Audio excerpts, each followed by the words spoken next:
panel. I am very excited about this one because this is such a great opportunity. It's all about podcasting and vlogging, which so many people want to be a part of and learn about. So I am thrilled to have some great people here today. And as with all things, technology is key, and we're running a little late because we were, of course, having technology issues. Two of our panelists can't seem to log on. I don't know why. We had a headphone problem. Also don't know why, but it's technology. These things happen, and we just have to work with it as best we can. So I'm excited to have these wonderful folks here with me. What we're going to do is I'm going to let them introduce themselves to you all while I try and see if I can work out some of these other issues. See if we can get the rest of the gang on here. So Vance, we're going to go ahead and start with you, and then we'll go around to everybody else. All right. Hey, I'm Vance Bastian. I am one of the co-hosts and co-founders of the Wrote podcast, stands for Written on the Edge. We like to service our queer content creators, but we don't limit ourselves to a genre. Weekly radio format style, interview style podcast, and we've added a huge YouTube component that we're going to grow and develop into more than just interviews. Cool. Hi, I'm Jeff Bacon. I'm with I have the DIY Writer podcast. It started out as just interviewing authors. I spend about 45 minutes to an hour with them, getting to know them. It's just a conversational piece. It's just, we have some fun, and it gets kind of goofy at times or whatever. I don't really pre-plan any interview questions. We just have a nice conversation. The other things that are popping up in DIY is we're going to have a technical type of podcast where we talk about technical issues and some other things. I'm an IT guy by trade, so I work an awful lot with computers and support type things. And we're also going to do some horror stories and some other things. I start off my podcast just wanting just authors, because authors are awesome. Authors have really cool stories, and they're just fun to talk to. And I just like to shine a light on their personalities and make sure everybody gets to know them. And that's me. Guess I'll go next. Who's next, Marvin? Wayne, you're up. Oh, okay. Hi, I'm Wayne Goodman, host of Queer Words, conversations with queer identified authors about their works and lives. And I'm happy to have spoken to some of the people here.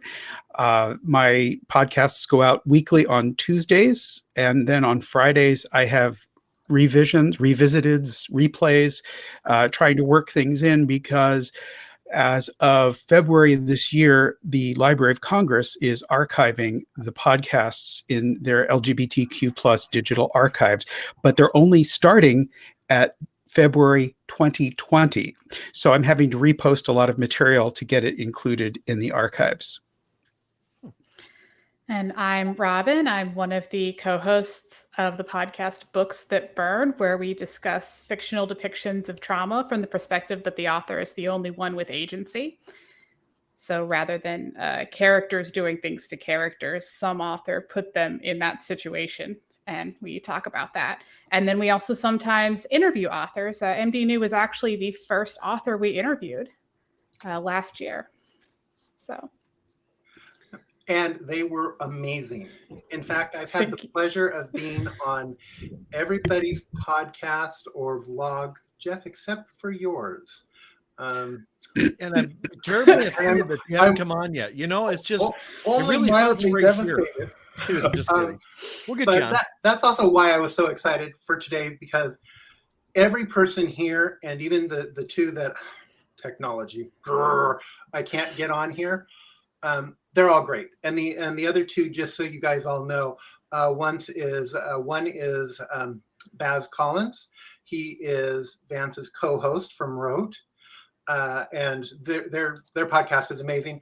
And the other is Jeremy, and he is from Nobody Reads Short Stories Anymore, and it's a vlog which is just a lot of fun, and I encourage folks to check it out on YouTube. So, like I said, I'm thrilled to have you all here. Thank you. So basically, the questions that I have and the questions that were sent. I'm just going to start with some of those. I'm going to throw this out to the table. Why did you start I know you kind of, some of you mentioned this, but why did you start your podcast? Why did you start your vlog? Wayne, go for it. Your hand went up first. Wayne, you're muted. You're muted. This comes up all the time. Thank you. In 2015, my partner Rick May and I, who's also an author, we used to go to a lot of local book readings, in-store book readings, and we were frustrated with the way they were going. They weren't having enough queer people. They didn't have enough queer content. And we thought, hey, let's start our own series. So in January 2016, we started Perfectly Queer. And it was originally housed at the Books Inc. on Market Street in San Francisco near Castro. And we called on our friends, and we would have a room full of people, and we'd sell books and have readings. And then the store closed. So we migrated for a while. Well, long story short, into 2018, the in-house audiences were dwindling, and I wanted to continue the work. And I said to Rick, maybe we should think about starting a podcast. That way people wouldn't have to actually show up, and we could have authors from anywhere. And he says, great idea. You do it. I don't want to. So I started Queer Words in October 2018, again, starting with our local friends and branching out and connecting with people like Marvin and Vance. And I've had a wonderful time meeting people I would have never had a chance to meet. And I'm sure everybody has that experience that, wow, I got to talk to so-and-so, and it's really great. So once a week, as I said, my podcast comes out on Tuesday, and I focus more on the person than the books. It's more about the person who's an author than the author in the books. We discuss queer history, queer politics, queer writing.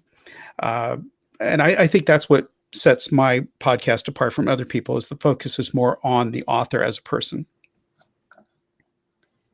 And we started our podcast because, again, it's my sibling and I. We started our podcast 2 years ago because we started planning it 2 years ago. It got off the ground about 6 months after that. And we were frustrated that when, if we tried to talk to fellow readers about the way trauma happened in a book, the reaction would often be, oh, that really bad thing happened to that character because this other character, they did this thing, or the world's just this way, or, all this stuff about how the setting or, something that had already happened justified sometimes some just like really, really terrible stuff happening to a character. And I think the biggest one that would fit in this category of, but did the book need that, would be something like sexual assault. That's like the most common thing to get thrown in there just to like reel a reader back into the book or like create something. And sometimes it doesn't even matter to the plot or whatever, or at least it didn't feel like it mattered. And we wanted to talk about whether for individual books, how the trauma was depicted, whether it fit the story, and whether or not it does, what effect that trauma in that book has on a reader. And then we started talking about that. Cool. Jeff, what about you? I actually had a really horrible interview with a podcaster, and I was really upset about it. And a couple days later, I had a drink and think on a Zoom call with a bunch of other authors. And after I progressed with the drinking, I finally said, you know what I'm going to do? I'm going to start up a podcast. I'm going to do this right, And so that's what I did. And, everybody's like, yeah, whatever. So in October 2020, I fired off and I started interviewing people. I'm not in the, I'm not queer, and I don't have any problem with it. The thing that I found is really funny is that authors that would sign up to be on my podcast, and then they'd ask me, is it okay if I come on because I live this lifestyle? And it's like, I don't give a damn. Did you write a book? Did you publish one? And they're like, yeah. It's like, well, then come on. We got something to talk about. Is it good? Is it bad? Whatever. And that's what I want to talk about is the book. And I want to talk about them and their personalities and how they write and how they fit that in and anything else. And it's been wonderful. I really don't see anybody other than, you're an author. Great. You wrote something or you're going to write something. There's some authors I've had on that are in the process of writing a book, but they have a really interesting story because they've gone through something, well, let's say traumatic, or, they're at war or something like that. And they have a good message. And so I don't really care about anything other than, are you an author and can you talk? And then we'll have a great conversation. And that's kind of what I've done. And it has been, and I don't care if you have one book or 50, I don't care if you're just struggling to be a brand new author. That's fine. We'll do a podcast. And my goal is to give back to the community in such a way that everybody has an opportunity to put out a publicity piece on my website or whatever that shows them who they are and maybe attract some other readers from other authors, but that's it. That's me in a nutshell. No, that's fantastic. I mean, I love the fact that, did you write a book? Are you an author? Then come on. I mean, that's fantastic. That's kind of almost the way that it should be, at least in my mind. It's like, it's all about books. It's all about the writing process. Obviously there's other aspects of it that other podcasters or vloggers can pull into, which is great, which provides even more content. The part that ticks me off is that so many authors say, well, after they find out that I'm LGBT or whatever it is, they didn't want to have me on. It's like, why not? You're an author, right? Shut up. You wrote a book. You did something that 90% of the population can't do. And even a smaller percentage does well enough to actually sell more than 10 books, so get your butt on here and let's talk, but I love talking to authors. I think they're great. So. And I know authors love having the opportunity to talk. Yes, they do. Vance, what about you? 6.5 years ago, I wrote a book and had no idea how to sell it to anyone. So I started reaching out to other authors on Facebook, and this weird guy named S.A. Baz Collins was like, "Oh, you come here." And he and Jane Lockwood had been talking about starting a podcast, but they didn't know how. And he found out that I had a background as not only an actor, but a director and producer. And so he was like, "Yeah, we can do this." So ours has morphed over the 6.5 years. It started out kind of romance focused, and we realized pretty quickly that wasn't going to serve a whole lot of needs. So we opened it up to all queer and queer friendly content creators. And we've had straight folks on who've maybe have a queer relative that they wrote a book for. Awesome, come talk to us. But we also don't limit ourselves to authors. We have had poets, songwriters, other actors. We've had a couple movie director producers on. Our qualifications for joining are kind of limited to don't be an asshole and go sign up on our website. In terms of what our goal is, we kind of have to tailor that to every author or every guest, because some of our guests are really nervous and it's their first time and they aren't comfortable talking about themselves yet. So we definitely start out by talking about their book and giving them a place to share their book with the world. And then we try to tease out of them who they are in the process. And others are old hats at it, and they can come on and talk about their process and their craft. Oh, yeah, I just wrote this book, and here's the craft I put into it. So we do, I do my research before every show just so we can tailor it to every guest, but it's kept us going. I just want to piggyback on what Vance was saying. The thing that I found delightful about their format is that Vance is taking notes while the guest is talking. And at the end, he goes back and says, I've collected some of the things that you've said. Which of these 5 or 6 phrases do you want to use as the title for your episode? I thought that was brilliant. It's a little weird hearing somebody read back to you the stupid, idiotic things you've said. But one of them makes a great title. And I just think that's so wonderful about your podcast is you use the person's own words to come up with that title. Thanks. You use their own words against them. I didn't say that. I did. Promote them. Their own words to promote them. No, I know. So I do just want to let everybody know we've been, as some of you have probably seen, you've seen this black square pop up on the screen. That was Baz. We were trying to get him in and trying to get him working. As you can see, again, technology, yay, didn't work. but he did say, wish us all good luck, and he is trusting Vance to represent the show well. So no pressure. No, none. But so I just wanted to let you know that if you saw kind of that black square pop up and then disappear, then pop up, and you see me kind of furiously typing, that's what that was all about. So that all said, let's jump back in. I want to talk, okay, yeah, I'm foregoing this question because we have this issue. How do you deal with on-the-spot problems? I want to hear from you guys, because I know we're not the only ones that had this. I'm sure that you all had these things pop up.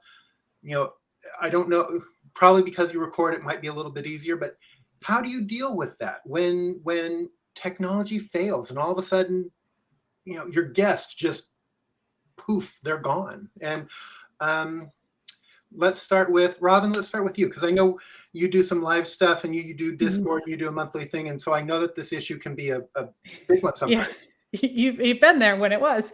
Yeah, we have a monthly. It was supposed to be a patron Q&A, but we don't have quite enough patrons to fill it with questions, and so we started having on guests.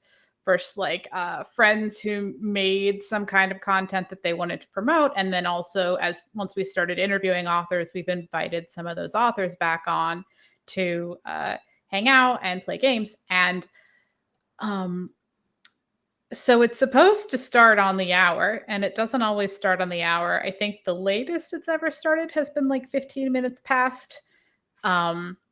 And from my end, since I am the dealing with written things person and my co-host is the dealing with the audio person, I hang out and keep the guests calm until Nicole works through whatever the technology issue was and gets us up and running, in order to try and not have stuff like that happen. Anytime a setting changes, we have like a test run beforehand, but as you know, like that doesn't always rule out problems. As for like the actual podcast, we did have a challenge when a potential interviewee said, "Oh yeah, I'd love to talk to you, but I can't record my end of the audio." So it was like, well, we gonna do that hardware upgrade that we've been putting off for a while, and give us 2 weeks and we'll be able to do this interview and record your audio for you. It involved having an extra computer involved. So just trying to set up things beforehand so that the problems don't happen. But then, you know, I'm currently in Louisiana. And so last week we had to delay a podcast recording because it was raining. And you can't change the weather. So we changed the recording date, and I'm recording that tomorrow instead. Jeff, what about you? What tech fails, or how do you deal with the tech stuff on your end? Depends on what it is. Some of them are kind of funny, and I actually leave them in the podcast. So they'll, especially the video or whatever, because they'll be using their phone to record or to talk to me, and then all of a sudden somebody will call and the video cut out, you know, or something like that. And so I'll make fun of them. And, you know, sometimes that works. Sometimes I cut it out. Not real big deal. Beforehand, I usually try and have about a 10-minute conversation with the author just to make sure the sound is right and everything else is right. And if we can't get them hooked up, I email them a link to a support site, and then I jump on their computer and fix it for them. Yeah, I mean, it's about the only thing I can do, but I've had to do that. I've only had to do that like 3 times. So, but sometimes sound is so horrible that I just have to cut the interview and say, okay, we need to try again. I've had that happen a couple of times. And then one time I tried River FM and totally lost a podcast and had to re-record it. The author was really happy about it.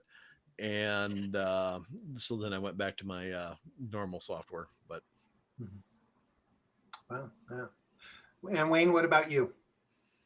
Well, most of the problem is funky Wi-Fi. And it depends on where you live. There was one fellow, wonderful person who lives in Glasgow, Scotland, and he had horrible Wi-Fi. So between his brogue and it was a very difficult thing to do. I had to say, I'm sorry, I can't use this recording. You're going to have to upgrade. So it took a while, and he finally did, and we recorded it. And because he's such a Scots person, you still can't understand it, even with the better Wi-Fi. No, I'm just kidding. Jack Dixon is lovely. If you get a chance to listen, if you want to hear beautiful Scottish brogue, that's him.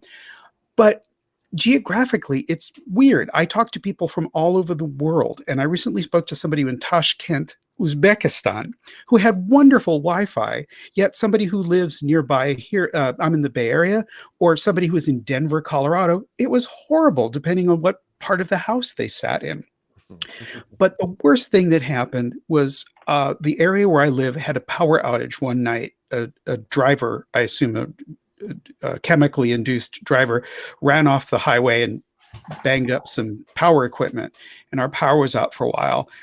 And the next morning, I was in the middle of a scheduled recording, and I do record, I don't do live. So it does make it a lot easier. If something goes wrong, I can just edit it all out in the final cut. But in the middle of our conversation, our power went out. So my in-home Wi-Fi router died, and I took a few seconds to put this together. I grabbed my iPhone and I used it as a hotspot, and I was able to conduct the rest of the conversation using somewhat downgraded technology. But I used Skype, and luckily the bandwidth was enough for Skype to make an adequate recording. And you'd never know the difference. But yeah, sometimes you got to think on your, well, I'm sitting down, so I won't say feet. Yeah. And Vance, what about you? Like Wayne's podcast, we are pre-recorded. We're actually recorded a week ahead of time, which gives us plenty of time to fix things. We've had a couple situations where the authors have self-tested before joining us and realized that their situation wasn't good enough. And I'm distinctly remembering one, a lovely author from Colorado, who halfway through the interview dropped the fact that they had gotten into their vehicle and driven to a coffee shop. We're sitting in their vehicle doing the interview because the Wi-Fi from the coffee shop was better than what they had at home. We were mortified because it was midwinter in Colorado. In terms of what we do, our technology and our production software has obviously greatly increased over the years. We started with Skype, and then we got some audio editing tools that helped us get rid of things like stutters and background noise. And then we moved from Skype to using Zoom in the Zoom era when we made our decision to start doing YouTube videos as well. And that captures good enough audio, though the professional in me listens to it and just cringes sometimes.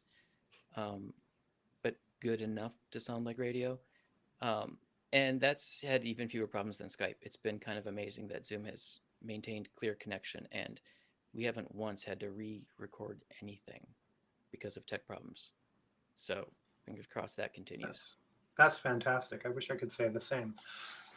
So no, that's good. I mean, you know what it is? It's nice to know that there are workarounds. You know, no matter what, there's a way to do things, and I think that helps people, especially new creators, who look at stuff and go, well, yeah, I want to do this, and realize, oh my God, there's a lot to it. So I'm going to go back to one of the to my question sheet here, because I do have a sheet for questions. What is the hardest part about being a content creator? And anyone who wants to jump in and answer this, you know, is it getting the guests? Is it once you have the guests, figuring out what you're going to talk about? You know, what are the challenges? What's something there that makes doing this weekly or monthly or you know, whatever challenging? Or is it all just really easy? Jeff, go ahead. Got my hand up. I think the worst thing in the world is getting somebody who gets shy and locks up on the podcast, and they can't talk or they don't talk, and you have to drag out or you have to try and be most of the conversation. You know, like if they give you one word answers or something like that, and they're not really into the conversation, that really is tough. Other content, I think it's fairly easy to come up with your own content, whether or not it's popular or not. That's another thing. But actually just doing a vlog or doing something that's just you recording it, I think those are easier than actually doing interviews, because sometimes you can't control everything in a conversational interview. And sometimes your author will say something that's like, yeah, I got to cut that out, or I will. That's happened before too, where an author says, yeah, can you cut that out because that was kind of dumb. It's like, yeah, I can do that. But Vance, go for it. Honestly, I think the hardest part for us is the hardest part for most authors too, finding new listeners. Yeah. Books are such a private thing on their own. You very rarely, unless a book was phenomenal, you rarely get a recommendation. And unfortunately, I feel like our podcasts about books are kind of the same. They're like a nice private listen. And I feel like people don't always talk about it when they think or when I think they could share it with more people. Honestly, marketing, self promotion, that is always the hardest part of any project I've been on, and that has held true for podcasts as well as the book I wrote, as well as audiobooks I narrate. You name it. Yeah. Yeah, Rob? I definitely agree with that. And then for our podcast in particular, we have the additional layer that we're talking about the trauma in the books, and people might not necessarily like to think about what they're reading as a fictional character going through trauma, and the fact that they or someone else might be traumatized by the content of a book. And so there's that additional layer of, we're talking about this thing that people don't necessarily like to talk about, and we're talking about it for a medium that people generally consume privately. And so it kind of had that double layer. To try and get around that a little, I write book reviews, because we've got to read a lot of stuff to find out which 20 something books we're going to talk about that year. And so I end up reading like somewhere between 200 and 300 books a year, in order to find the ones we're going to talk about. But even then, it's like 20 people look at the review if the author retweets it. Mhm. If they don't, it's like 6. So I appreciate all those eyeballs. I just have no idea how much of that turns into downloads for the podcast, because someone looks at that on their computer and likes the review enough to look up an episode about some other book, because even if we talk about that book eventually, they won't see an episode for it for 6 months. So yeah, the delay, because we record so far ahead. Like, I think our longest delay was last year. We recorded something in January that we didn't release until October. And so we had like 10 months of, when you hear this episode, it's going to be great. Well, for me, in the beginning, it was difficult because just starting out, I didn't get a lot of requests. So as I said, I went to friends in the Bay Area. I would drive to their homes and we would sit, and I'd put my iPhone between us and we would talk. But then as things picked up, I started getting referrals, and I do solicit. I always say, if you're a queer identified author and you have published works, write me at queerwords@gmail.com. And now I have such a backlog. And like Robin was saying, there are times when it can take up to a year between recording and final uploading. But I always tell my guests, this is not meant to be time sensitive. And if you have a book coming out, talk about it as if it's already been published, just in case, because there is such a lag that I have. And I'm sure Vance has the same issue with you have a backlog of people waiting to be on your show, but yours goes up once a week.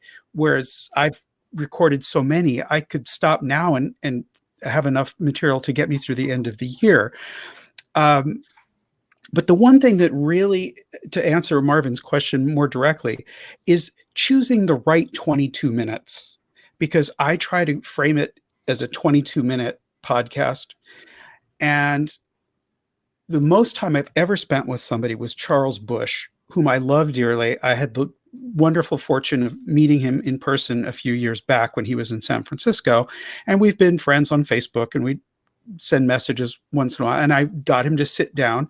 He didn't understand that I was just doing an audio only production. So he had everything set up. He had lighting. He had done makeup and hair. He had a background. He was video ready. And it was wonderful. And someday when I learn video editing, I could go in and put up a YouTube version of this. But we chatted for 90 minutes. There was so many things to talk about, and chopping that down to 22 was really, really difficult. And it's part of it's easy. If we talk about other people, or even worse, me, that stuff gets cut out. And sometimes what I'll do, if there's a really intriguing section that I've had to leave out of the main podcast, I will do bonus material. And that's what I had to do with Charles. Is there's the main podcast, and then there's about 20 extra minutes of bonus material. We talked about other things and people and whatnot. And I think that's the toughest thing for me as a creator, is to make those difficult editing decisions for a final cut of the podcast. Well, and that actually brings me up to my next question that I've got is, how long do you have, or how long does it take to put together 1 hour of content for you? Wayne, I know yours are 22 minutes, but I believe most of the rest of you are about an hour or somewhere around there. You know, how much goes into that? I mean, how much time do you have to spend behind the microphones and away from the microphones doing the editing or whatever? Because that's a lot of work. Whoever, I'll just, since I was talking, I'll just, so I generally budget an hour with somebody.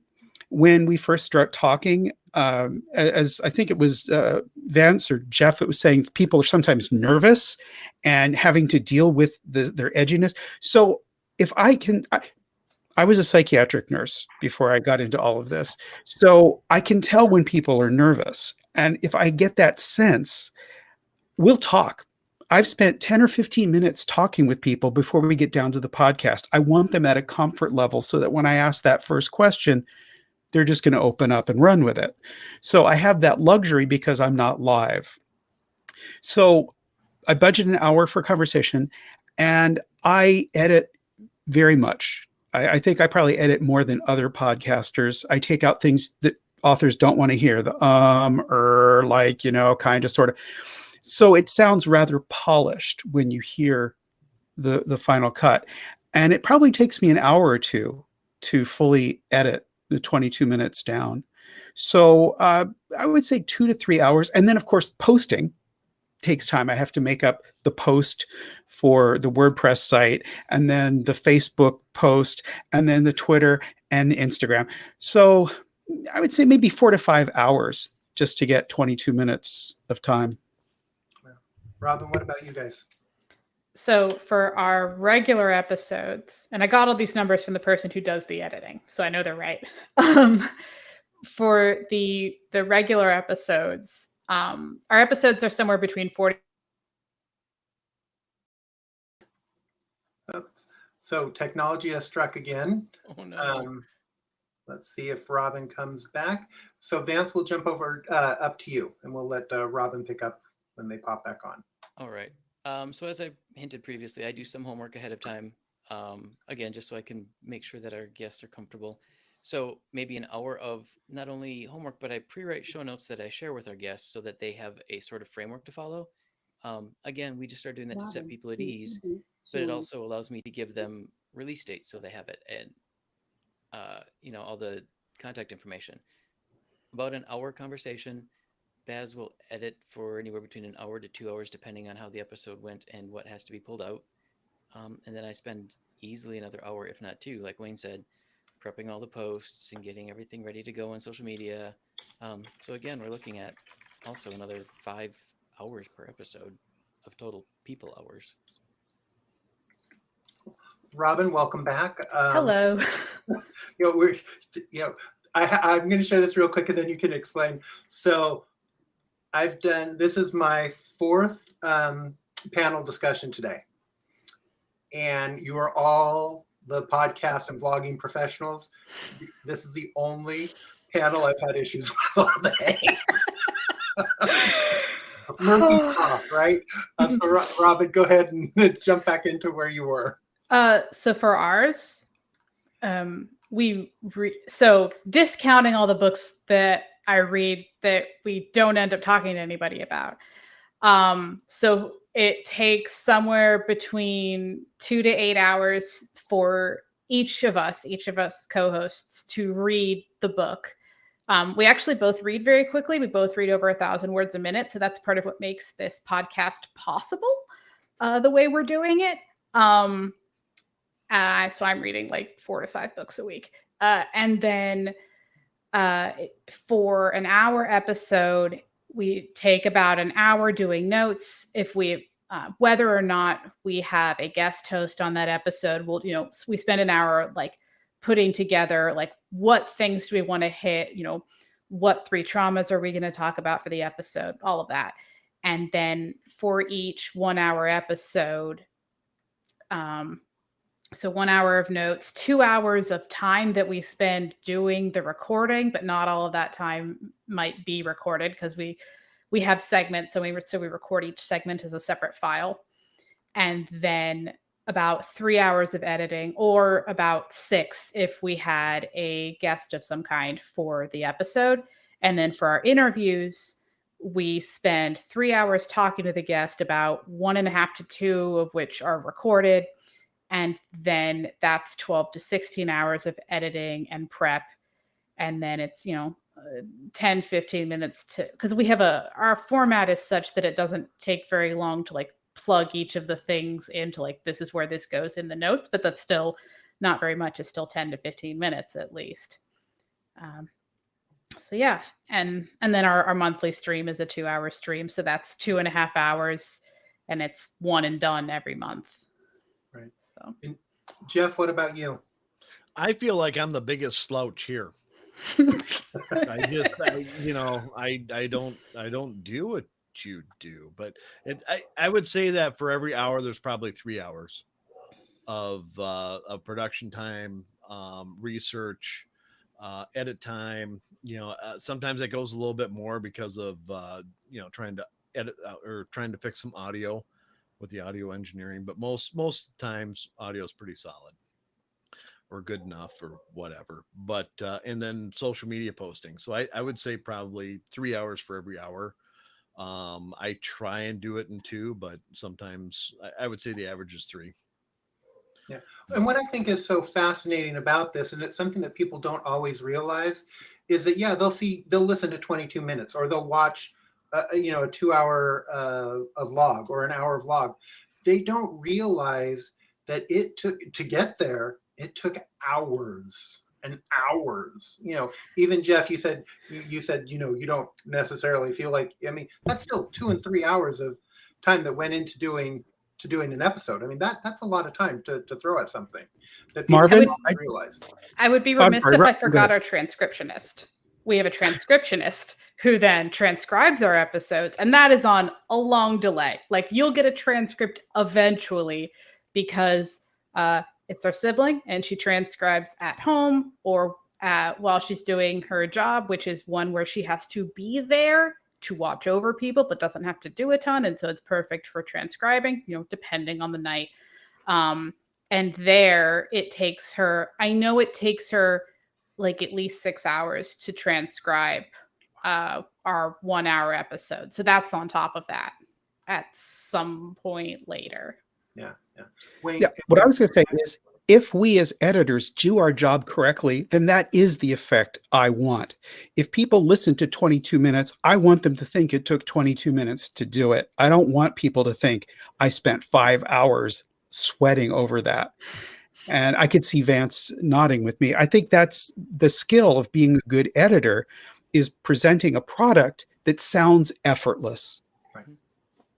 Yeah. And I'm going to say from experience, and Jeff, I'm going to give you experience, even though I haven't been on your show. I just know because I've heard your show, that being on each of your shows, I have never sounded so good in my life as I have on your shows. You guys make everybody sound articulate, intelligent, well-spoken. I mean, anybody who listens to me speak on a regular basis knows that that is so not the case. And Wayne, especially, that he got rid of my ums and my ands. I even had to, I was like, that's not me. Marvin, you're being too hard on yourself. I think you're very eloquent. Oh, well, thank you. Without editing. But still, the point is that I just want to say, you guys are professionals. You guys make everybody sound their best. And that's something to be celebrated. And again, people need to know it doesn't happen like that. I would say that I don't do as much editing on the ums and the uhs as the rest of the folks here do, because like if you're on my show and you're like, I ask you a question and you're like, okay, now this is what it is. I wouldn't take that out necessarily, because it's really an inflection of you thinking, and it's part of the conversation. It's not like I said, mine are very unscripted. Mm-hmm. So a lot of people walk in and say, hey, where are my questions? It's like, they're all right up here, and they'll pop up like 30 seconds before I ask them, how do you think of that? And or what do you think of that? But the other thing is that I pop out three episodes a week, usually, is what I do.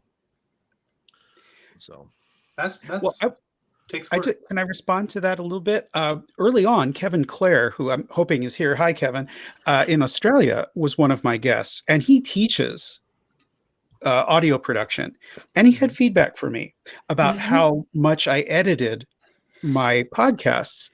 And I like what Jeff said. He wanted that humanness included in the discussion.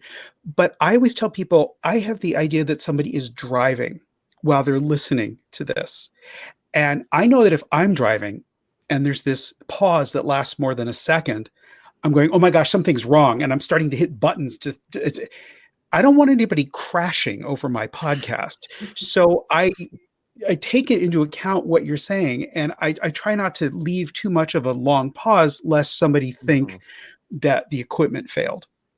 If it's just dead air, I take it out, or I shorten it up, but I try and shorten it up to where it, you can tell they paused for a second, or just for a brief millisecond or whatever.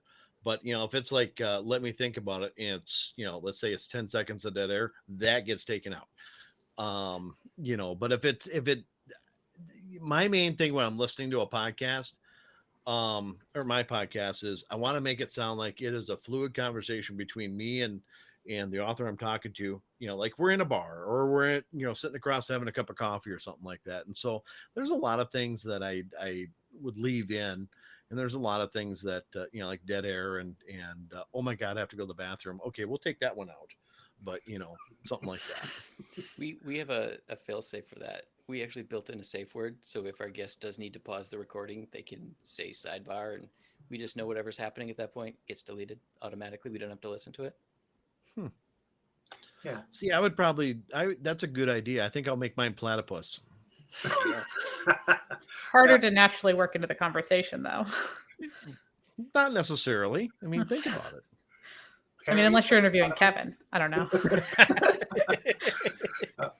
But and what this does show too is just the different styles of podcasting and vlogging, because there's no one right way to do it. It is, you take your personality and who you are and present as such, and that's what makes it authentic and fun to listen to and interesting, I think. So we're getting close to our time, not that close, but I do want to get this question in because I like it. What is the thing that you enjoy most about being a content creator? And we'll start with Vance. Always having something to say. No. Actually, being able to connect with others. And I come from, I said, a background of acting, directing, and producing. Collaborating with other people to make something greater than any one of us could do alone. That's my jam. That's what I love. And this podcast has given us that, because not only am I working with an amazing co-host, Jane Lockwood, one of our co-founders, has stepped back and just does book reviews, but I still love working with her too. And every week I get to talk to a new inspirational artist and find out what they're doing and bringing into the world, or catch up with what they're doing if they've been on before. More, please. That's why we've been going for 6.5 years. Jeff, what about you? I like also, I mean, connecting with people, making new friends. That's always really cool. The best thing that happens to me during a podcast is when we're sitting there talking and you're connecting with somebody, and then all of a sudden it's like, dude, we need to stop this conversation because we're getting over an hour and everybody's tuned out at this point, you know. And they're like, oh my God, we went through an hour already. It's like, yeah, we have. Yeah, absolutely. We need to, and when you connect with somebody, especially over like a digital medium, that close to where they just lose time because you're having such a great conversation. That's a good one, you know. And there's some where you struggle to get 30 minutes out of, and that's fine too. But there's others that you meet and you talk to your friends with all of a sudden on Facebook and other social medias and everything else, and you're seeing what they're doing. It's like, oh my God, there's MD. I remember. Oh yeah, cool. You got that done. Yes. And I like building a community and helping people and making connections. That's really the main portion of it. And also blasting bad reviewers because they don't know what they're talking about. But that's another thing I like to do. Anyway. Robin, what about you? Yeah, definitely connecting it, because it's the first time in my life that I've had a community of readers, because I was that one person who read all those books, but no one was talking to me about books when I was a kid. And that really sucked. And so it'd just be me being like, hey, I'd be like, what are you doing? And I'm like, reading. And then they're like, I wanted to talk to you about something else. And I'm like, yeah, but I'm reading. So now, I'm in a queer book club Discord server. I'm on author Twitter. Author Twitter is a ride. It's interesting. And just, being in these different community spaces, getting invited to stuff like this convention. And, with our streams, we try and cycle through and have different people. And it's really nice. Feeling like I finally have a space to talk about books as much as I had been reading them previously. Wonderful. And Wayne, what about you? Well, like most of the other people here, the biggest joy is getting to talk to people I would never have had a chance to interact with all over the world. I've spoken to people in Australia, New Zealand, Canada, England, Scotland, Ireland, Uzbekistan, and probably a few other places. And looking at the analytics, there are so many countries that people have accessed the podcast from. China, Japan, Botswana. I thought, wow, how cool is that? What I generally say is it's like having a private masterclass with people who know what they're doing. They tell me their secrets of how they did it. And then I get to share it with everybody else. And that's the real nugget for me, is having that insight with somebody and then getting to share it with others. Wow. Yeah, that is awesome. That is so cool. So it looks like we've got a few more minutes. I'm going to throw another question at you guys.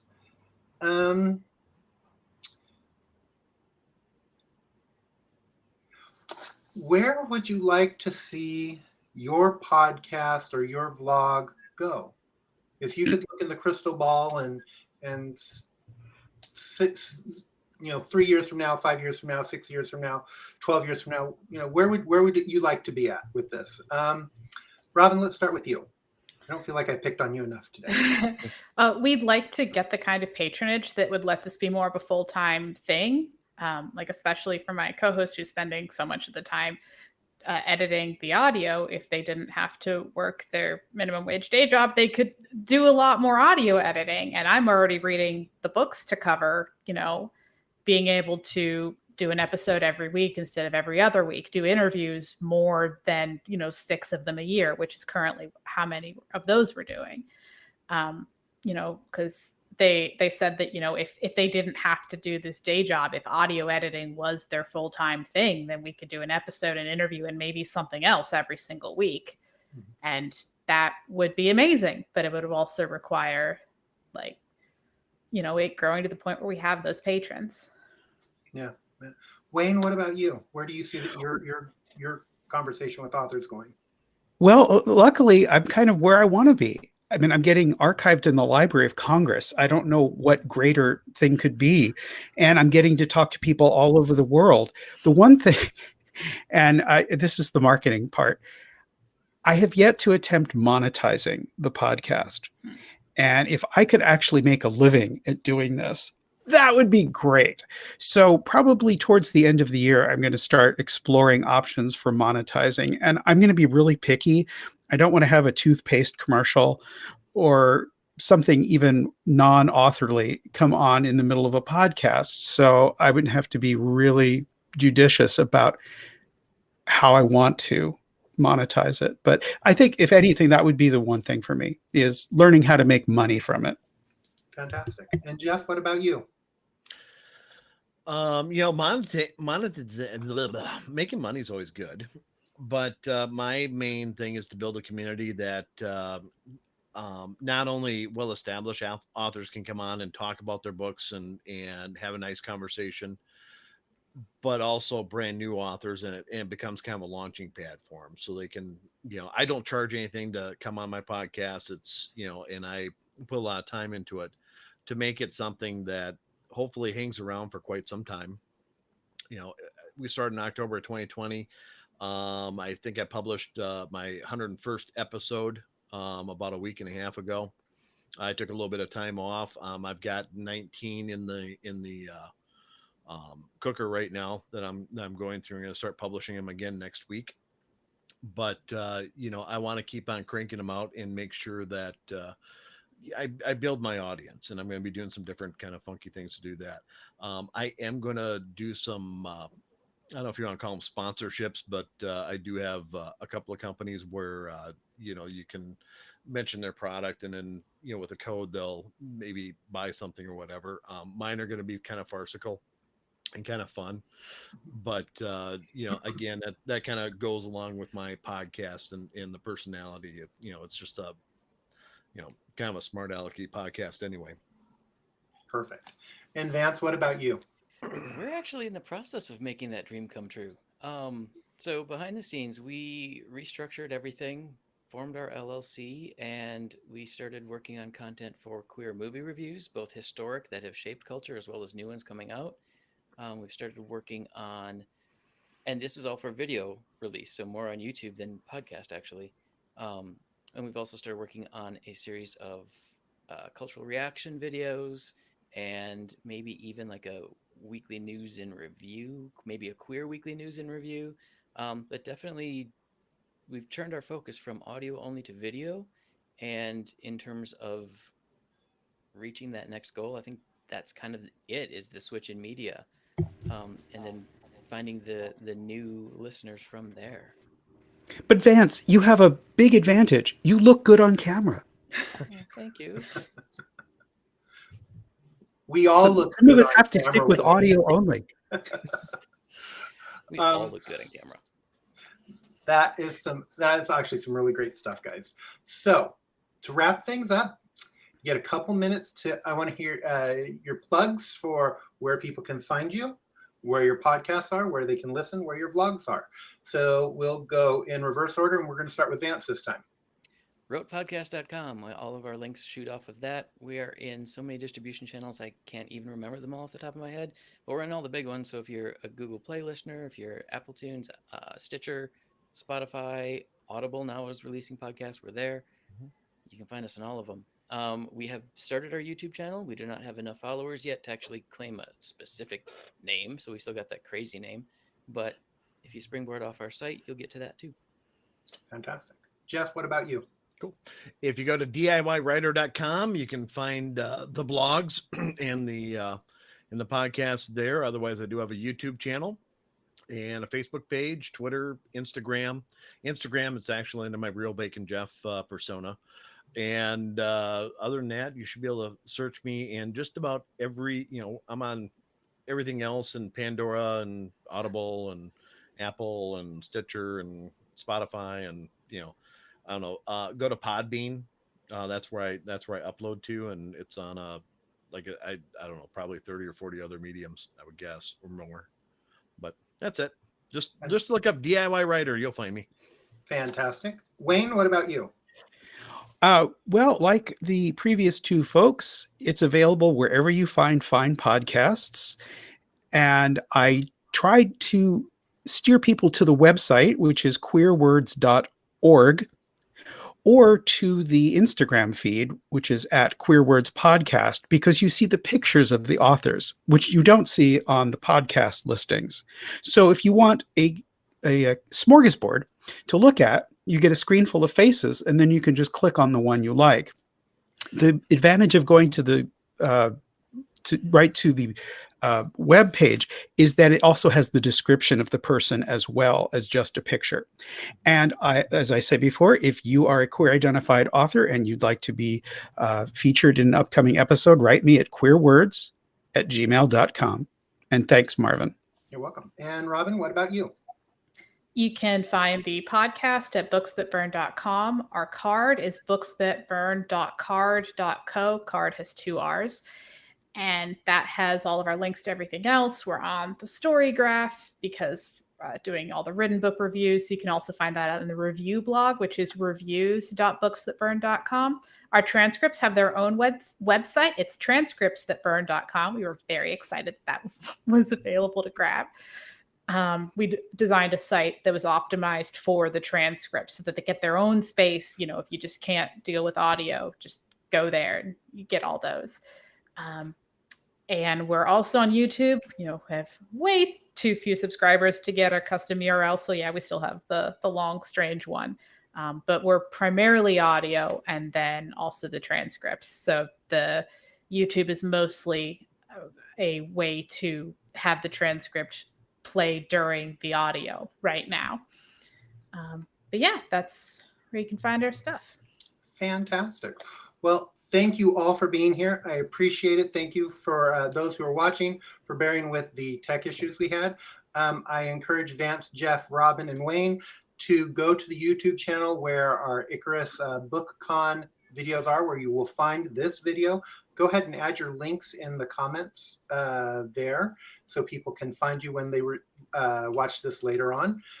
Otherwise, if you're going to pop over to the Discord server for some chatting, I don't know if any of you guys are going to be around for that, but we invite you there if folks have some questions. Otherwise, thank you all so much and have a great day. Thank you. Thank you.